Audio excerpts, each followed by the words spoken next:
¿Qué sabemos de este virus de la viruela del mono? ¿Qué se sabe hasta ahora? Pues se sabe que es un virus de la misma familia que el virus de la viruela y se sabe que produce enfermedad fundamentalmente en África desde hace mucho tiempo, aunque el primer caso diagnosticado en la historia fue probablemente en la década de los 70 del siglo pasado, que normalmente es un virus que infecta animales en el ámbito salvaje de esa zona geográfica y que de manera ocasional puede infectar a las personas. Con una enfermedad parecida a la viruela, pero de menor gravedad. Y que, en general, es poco transmisible de una persona a otra persona. Normalmente la infección de las personas es una cuestión incidental. Y que en Europa sí que ha habido casos previamente de esta enfermedad y eran fundamentalmente casos importados, casos de personas que habían estado en esas zonas de África donde la enfermedad existía y que cuando volvían a un país de Europa entonces manifestaban la enfermedad. Eso es lo que sabemos de la enfermedad. No sabemos cómo ha llegado hasta España, no sabemos si esas 23 personas que ahora mismo están en observación para comprobar si exactamente tienen este virus o no, han podido estar en contacto en África o han tenido contacto con el animal del que procede, que es el mono. No se sabe. Se sabe que el primer caso británico sí que había venido de Nigeria, pero ha habido casos británicos que no han tenido relación con estas zonas y probablemente los españoles, por lo que sabemos, tampoco. Y esa es la cuestión un poquito diferente.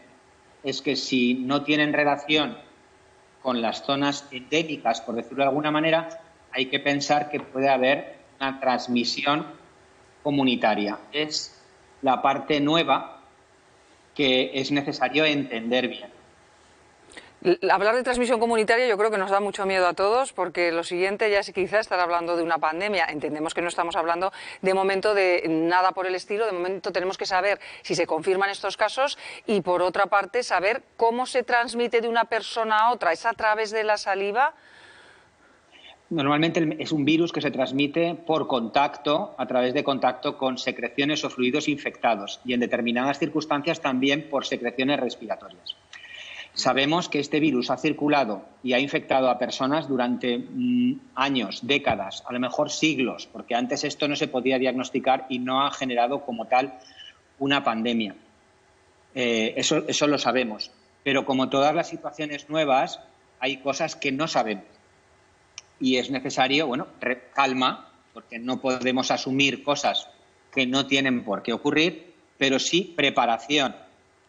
Nuestros compañeros de salud pública, la Comunidad de Madrid o en las comunidades o en Inglaterra, en países donde está surgiendo, están analizando tanto las circunstancias epidemiológicas de cuál puede ser el mecanismo de transmisión como el propio virus en sí.